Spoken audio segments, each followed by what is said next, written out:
Après avoir été éjecté par l'explosion, il se lève et court de nouveau vers l'entrée mais il reçoit une autre boule de feu. Asta découvre les membres de la compagnie du Taureau Noir, qui sont tous plus turbulents les uns que les autres. D'un côté on a Mania et Luck qui se bastonnent, on a ceux qui décuvent et aussi ceux qui se goinfrent. Il essaye de se faire entendre pour se présenter à eux, mais personne ne l'écoute. Il a beau crier comme il veut, personne ne le regardait.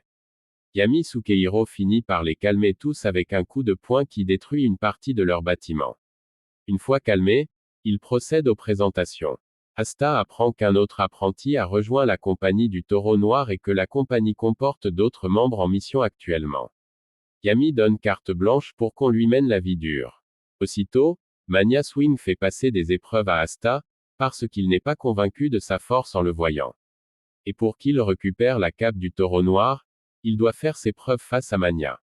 Il commence par des pompes et des abdominaux par milliers, puis brisure de roche, ce que Asta accomplit avec un coup de boule. Puis pour le test final, Asta doit esquiver toutes les attaques magiques de Mania et s'il gagne il pourra alors rejoindre la compagnie. Ils se mettent tous les deux en position de combat. Mania ouvre les hostilités avec ses boules de feu qu'il balance sur Asta. Il parvient à les éviter, mais la dernière, trop rapide, est inévitable. Instinctivement, Asta mobilise l'hyper-réactivité de ses muscles et frappe la boule de feu avec le plat de son épée lourde magique. Il découvre alors que l'arme peut renvoyer la magie. Mania prend sa propre boule de feu, qu'il annule au dernier moment avant de finir grillée. Impressionné, par sa ténacité et son style, il remet game à Asta sa cape officielle de la compagnie du Taureau Noir. Les autres membres le félicitent pour sa performance.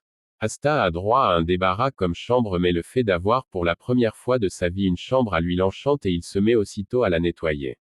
Mania rappelle à Asta d'envoyer une lettre à l'église de son village pour donner de ses nouvelles.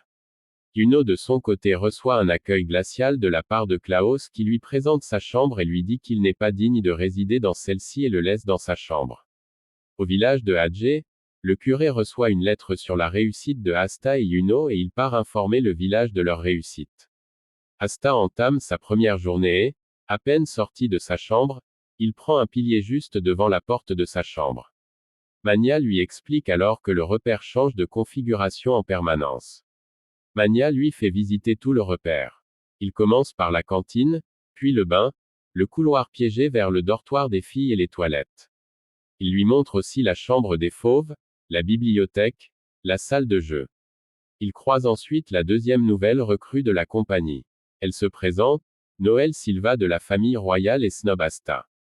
Mais celui-ci lui fait comprendre qu'il n'a rien à foutre de son sang royal.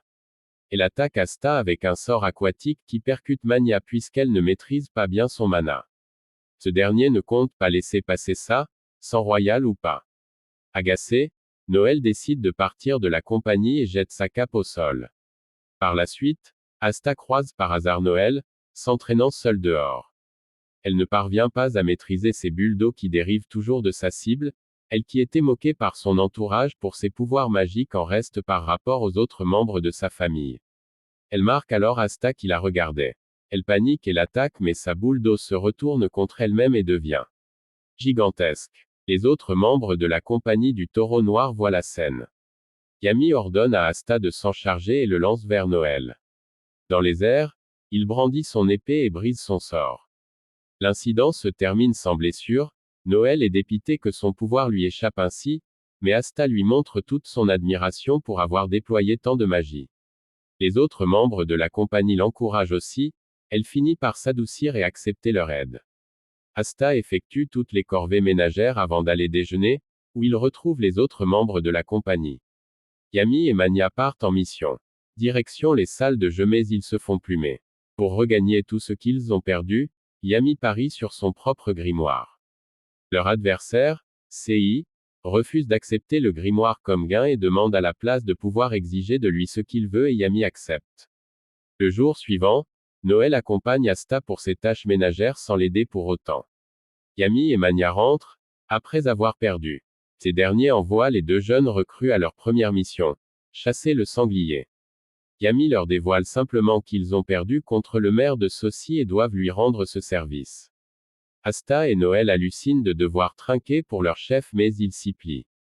Noël fait part de ses hésitations à Mania, à propos de son manque de contrôle sur son pouvoir, mais Mania lui dit que seul accomplir des missions l'aidera à maîtriser son pouvoir. Ils vont devoir y aller en volant sur un balai, mais les deux avouent ne pas savoir le faire. Déconcerté, Mania les fait monter sur son balai customisé. Le voyage est mouvementé, les trois se chamaillent et manquent de tomber plusieurs fois. Des magiciens s'approchent du village de Saucy, à la recherche d'une pierre magique. Asta se fait courser par l'un des sangliers à chasser, sauf que l'animal est géant et manie de la magie de feu. Noël essaye de l'aider, mais sans succès. Ils réussissent finalement à en abattre quelques-uns et se rendent à Saucy pour les ramener à Sei. En chemin, Mania raconte aux deux jeunes recrues que Sei a été comme un maître pour lui. Enfant, il était du genre vilain garnement et le jour où il obtint son grimoire, il partit faire son caïd à Saucy. Sei le recadra aussi sec. Par la suite, Mania vint sans cesse le défier et s'améliora inconsciemment en magie, si bien que Sei l'incita à passer l'examen de chevalier mage, là où il avait échoué. Une fois arrivé, il voit une épaisse brume magique qui englobe tout le village. Grâce à l'épée annihilant la magie d'Asta, les trois se frayent un passage vers le centre du village où sont réunis les habitants avec Sei, grièvement blessés, qui avait tenté de les défendre.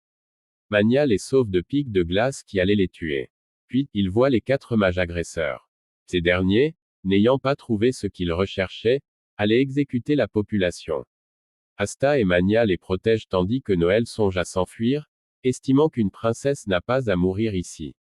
La plainte d'une fillette lui fait toutefois changer d'avis et elle déploie subitement une immense bulle aqueuse protectrice qui dissipe tous les pics de glace lancés par les agresseurs. Asta attaque le mage ennemi, Is, qui le contre à plusieurs reprises et le blesse. De plus, il fera bientôt une percée dans la barrière de protection créée par Noël. Mania, qui voyait ses limites arriver, se secoue toutefois et envoie une nouvelle salve de traits de feu vers Is. Les tirs le ratent tous, mais Asta les renvoie avec son épée sur les malfaiteurs qui ne peuvent répliquer à temps.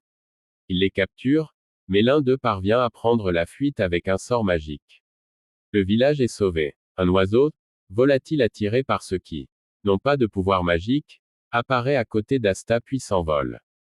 Les 3 mages captifs mettent fin à leur vie en utilisant un artefact magique qu'ils cachaient sur eux.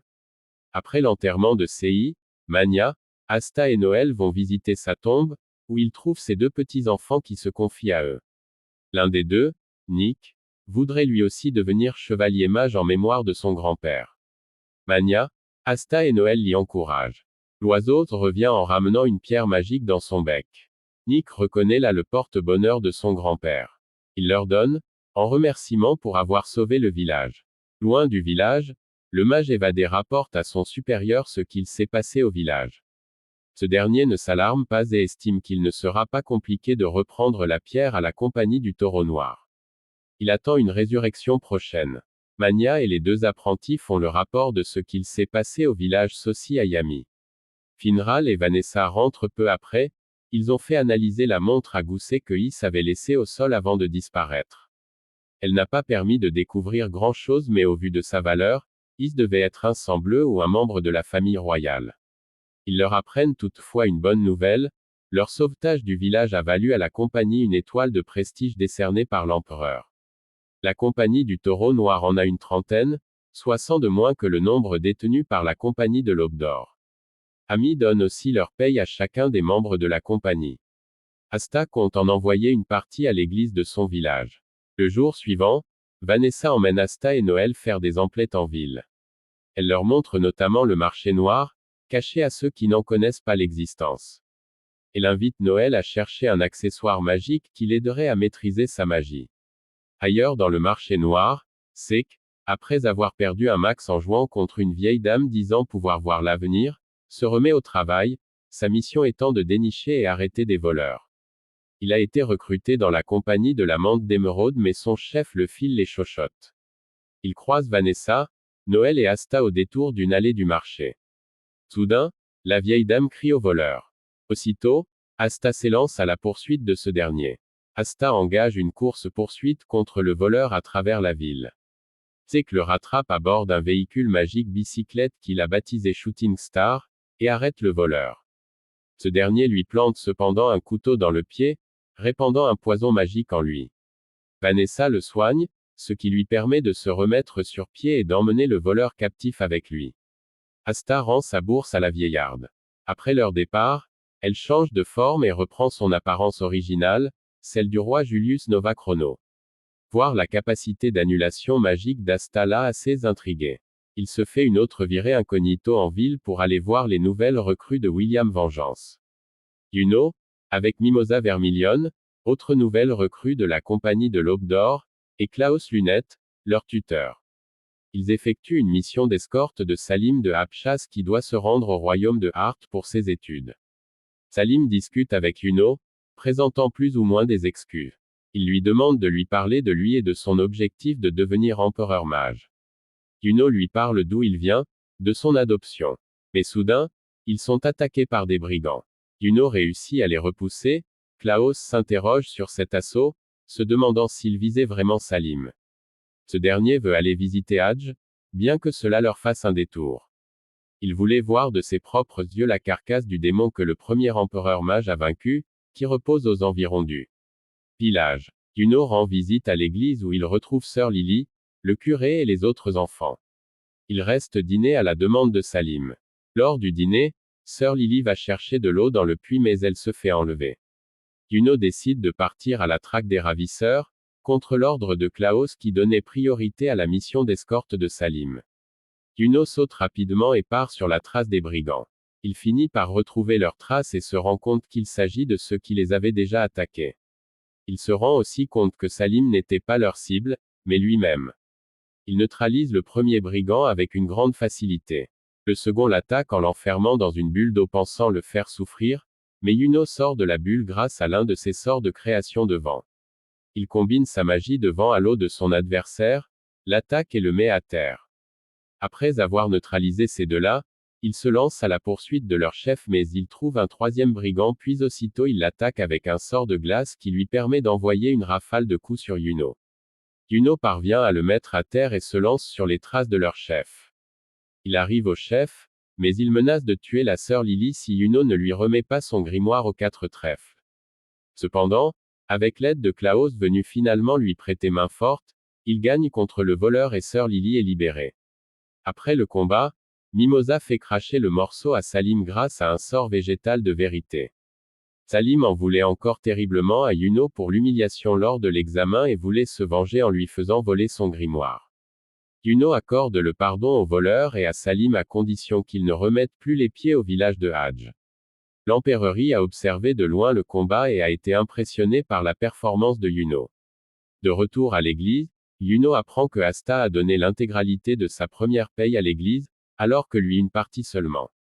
Jaloux, il promet d'en faire de même la prochaine fois. William Vengeance annonce à Klaus, Juno et Mimosa que leur mission leur a valu une étoile, ce qui surprend Klaus. Démasquer Salim a permis de découvrir tous les faits de corruption du conseiller Apshas au sein de la cour. Lorsqu'Asta apprend que l'Aube d'Or vient de gagner une étoile grâce à Juno et son équipe, il promet que la prochaine étoile sera pour le Taureau Noir.